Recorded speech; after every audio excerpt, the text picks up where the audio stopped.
시각 주요 뉴스입니다. 지지부진했던 라돈 침대 수거 작업이 본격화되고 있습니다. 우체국은 라돈 침대로 논란이 빚어진 대진 침대 매트리스를 오늘까지 수거할 계획입니다. 트럼프 미국 대통령은 마크롱 프랑스 대통령과 전화 통화를 하고 미국의 목표가 북한의 완전한 비핵화임을 다시 한번 확인했습니다. 월드컵이 열리고 있는 러시아 모스크바 중심부에서 현지 시간으로 어제 택시가 인도로 돌진해 8명이 다쳤습니다. 수사 당국은 테러 행위가 아니라 교통사고로 일단 판단했습니다. 잠시 뒤에 뵙겠습니다.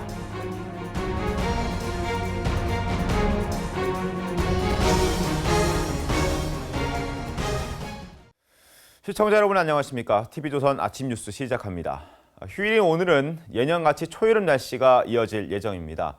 오늘은 특히 자외선 지수와 오존 지수가 높아서 외출할 때 긴 소매 등으로 피부를 보호하고 모자나 선글라스를 챙기시는 게 좋겠습니다. 백연상 기자입니다. 휴일인 오늘도 초여름 더위가 이어지겠습니다. 서울의 경우 낮 기온은 27도로 어제보다 2도가량 낮겠지만 일주일 넘게 예년 기온을 밑돌던 동쪽 지방은 대구가 29도까지 오르는 등 다시 더워지겠습니다. 오늘 오전까지 수도권과 충청, 전북을 중심으로 초미세먼지 농도가 짙겠지만 오후부턴 다시 보통 수준을 회복하겠습니다. 현재 전국이 대체로 맑지만 서해안과 강원 산간을 중심으로 옅은 안개가 낀 곳이 많아 운전 시 주의가 요구됩니다. 서울의 경우도 평소 맑은 날에 4분의 1 수준까지 가시거리가 좁혀 있습니다. 오늘은 전국 대부분 지역에서 자외선 지수가 높게 나타나겠습니다. 특히 경기도와 충남, 남부지방을 중심으로 오존도 강하게 나타나 외출 시 각별한 주의가 요구됩니다. 바다의 물결은 제주 해상에서 최고 3m까지 높게 일겠습니다. 한국 대표팀의 월드컵 경기가 열리는 내일은 서울 낮 기온이 30도까지 오르지만 경기가 열리는 밤에는 다소 선선할 전망입니다. TV조선 백연상입니다. 어제 오후 서울 금천구의 한 가정집에서 라면을 끓이다 불이 났습니다. 전남 고흥에서는 한 중학생이 물놀이를 하다 파도에 휩쓸려 실종됐습니다. 밤사이 사건 사고 소식을 홍영재 기자가 정리했습니다. 한 가정집 1층에서 새빨간 화염이 타오르고 연기가 건물을 뒤덮습니다. 어제 저녁 6시 45분쯤 서울 금천구 가산동의 2층짜리 다세주택에서 불이 나 20분 만에 꺼졌습니다. 이 불로 60살 현모 씨 등 주민 3명이 병원으로 이송됐습니다. 소방당국은 라면을 끓이다가 휴대용 가스레인지가 폭발했다는 현 씨의 진술을 토대로 정확한 화재 원인을 조사 중입니다. 소방대원이 여관방에서 쓰러져 있는 남성을 안고 구급차로 달려갑니다. 어젯밤 11시쯤 서울 성북구의 한 여관에서 불이 나 방 침대와 집기 등을 태우고 10분 만에 꺼졌습니다.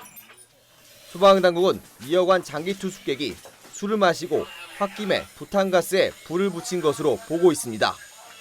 어젯밤 9시 40분쯤에는 서울 용산 하나로마트 지하 1층에서도 불이 나 건물 안에 있던 20명이 옥상으로 긴급 대피했습니다. 다행히 인명피해는 없었고 소방당국은 전기압선을 포함해 화재 원인을 조사 중입니다. 어제 오후 5시쯤에는 전남 고흥 입금해수욕장에서 한 중학생이 노을성 파도에 휩쓸려 해경이 실종자 수색에 나섰습니다. TV조선 홍영재입니다. 우체국이 오늘까지 라돈 침대 논란이 빚어진 매트리스 수거 작업에 나섭니다. 앞서 우정사업본부는 지난 12일 대진 침대로부터 통보받은 목록을 토대로 매트리스를 포장할 수 있는 밀봉 비닐의 발송을 마쳤습니다. 어제부터 오늘까지 이틀간 진행될 매트리스 수거 작업을 위해서 우체국 직원 3만여 명과 차량 3천여 대가 동원될 예정입니다. 자, 논란이 된 이후에도 지지부진했던 라돈 침대 수거 작업은 결국 정부가 나서면서 신속하게 진행되고 있습니다. 그러나 내놓은 주민이나 수거하는 집배원 모두 불안해하는 모습이었습니다. 성민혁 기자가 수거 현장을 다녀왔습니다. 장갑에 마스크까지 쓴 집배원들이 조심스레 매트리스로 다가갑니다. 밀봉한 비닐이 뜯겨질세라 긴장감이 감돕니다. 우체국엔 각 아파트 단지에서 수거한 매트리스가 이렇게 쌓여 있습니다. 매트리스는 대형 차량에 옮겨져 거점 집화 장소인 평택항으로 보내집니다. 전국 27곳에서 수거할 예정인 매트리스는 2만 4천 개. 우체국 직원 3만 명과 차 3,200대가 동원됐습니다. 우정사업본부는 방사선 노출 검사 등으로 작업 안전에 문제가 없다는 입장이지만 그래서 작업한 데에 대해서 저는 측정을 해서 다 기록을 남길 거다. 그래서 혹시라도 이상이 그러면 원안위 쪽으로 협조를 구해서 정밀 진단을 합니다. 작업에 동원된 집배원의 불안감은 가시지 않습니다. 암도 발생한다는 그런 보도도 있고 하다 보니까 그냥 찝찝한 거는 있죠. 뭐 조금 불안하더라도 그 교육을 받았으니까 상관이 없겠다. 수거 현장 주민도 불안하긴 마찬가지입니다. 주민들은 보상받는 게 중요한 게 아니고 빨리 가져가는 게 중요하다고. 총리실 주도로 수거된 라돈 매트리스는 야적장에 집결된 뒤 순차적으로 폐기될 예정입니다. TV조선 성민혁입니다. 트럼프 미국 대통령이 마크롱 프랑스 대통령과 전화 통화를 하고 미국의 목표가 북한의 완전한 비핵화임을 재확인했습니다. 하지만 트럼프 대통령이 북한 김정은 위원장을 잇따라 칭찬하면서 미국 언론에서는 우려의 목소리가 쏟아지고 있습니다. 김지수 기자입니다. 트럼프 미국 대통령이 마크롱 프랑스 대통령과 전화 통화를 하고 미북 정상회담 결과를 논의했다고 백악관이 밝혔습니다. 트럼프 대통령은 이번 통화에서 미국의 목표가 CVID, 즉 북한의 비핵화라는 점을 재확인했다고 백악관은 설명했습니다. 하지만 트럼프 대통령이 북한 김정은 위원장을 칭찬하는 발언이 이어지면서 미국 언론에선 비판의 목소리가 높아지고 있습니다. He's a very smart guy. He's a great negotiator. But I think we understand each other. But he's still done some really bad things.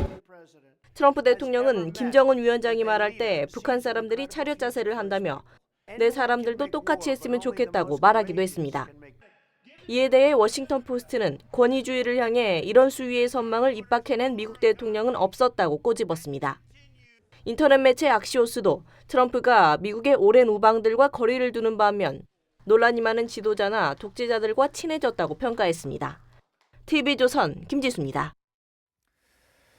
지방선거 압승으로 전국 주도권을 쥐게 된 민주당은 차기 당권을 놓고 개파 간 물밑 논쟁이 치열합니다. 반면 지방선거 참패로 지도부 공백 사태를 맞은 보수 진영은 표류 상태입니다. 정수양 기자의 보도입니다. 친문 핵심 이해찬 의원이 전당대회에서 당대표 출마 가능성을 처음으로 언급했습니다. 이 의원은 새로운 정당을 만들어야 한다면서 자신이 맡는 것이 과연 적합할지 고민이라고 했습니다. 이 의원 외에도 친문 그룹 가운데 전해철, 최재성 의원의 당권 도전 가능성이 나오고 있습니다. 당 일각에선 원내대표도 친문 주류인 상황에서 당대표까지 친문 핵심이 맡을 필요가 있느냐는 말도 나옵니다. 여당 내에서 거론되는 대표 후보만 이종걸, 박영선, 송영길 의원 등 20명 안팎에 이릅니다. 자유한국당은 당 지도부가 일제히 사퇴하면서 구심점 없이 표류하고 있습니다. 혁신 비대위 구성에는 공감했지만 언제 출범할지도 결정하지 못했습니다. 비대위 체제로 전환한 바른미래당은 당의 화합적 결합을 도모하기 위해 국회의원 워크숍을 실시할 예정입니다. 일각에선 두 당의 통합 등 야당발 정계 개편 가능성도 나오는 상황입니다. 야당이 20대 국회 후반기 원구성 협상에 나설 상황이 안 되면서 결국 6월 임시국회도 빈손으로 끝날 가능성이 높아졌습니다. TV조선 정수양입니다. 한국 축구 국가대표팀이 러시아 월드컵 본선 첫 경기이죠. 스웨덴과의 일전이 펼쳐질 러시아 니즈니노 부고로드에 입성했습니다. 그동안 조직력 강화에 힘쓴 선수들은 스웨덴전에 강한 자신감을 내비쳤습니다. 백연상 기자입니다.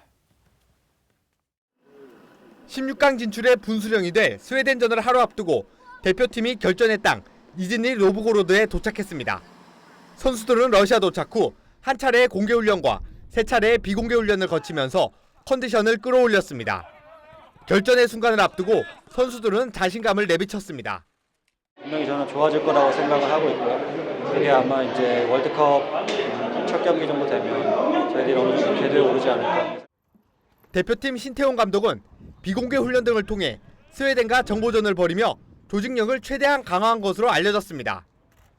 신태용호는 오늘 공식 훈련을 마지막으로 내일 있을 스웨덴전 준비를 마칩니다. 스웨덴도 우리 대표팀보다 1시간쯤 후에 니즈니 노브고로드에 도착했습니다. 한편 남미의 강호 아르헨티나는 간판 스타인 리오넬 메시가 후반 동점 상황에서 얻은 페널티킥을 놓치면서 아이슬란드와 1대1로 비겼습니다. 프랑스는 간판 공격수인 폴 포그바의 결승골로 호주를 2대1로 이기고 첫 승을 챙겼습니다. TV조선 백연상입니다. 월드컵이 열리는 러시아에서 택시가 군중을 향해 돌진했습니다. 8명이 다쳤습니다. 베네수엘라의 나이트클럽에서는 최루가스가 터져서 최소 17명이 숨졌습니다. 해외 사건 사고 소식 김지수 기자입니다.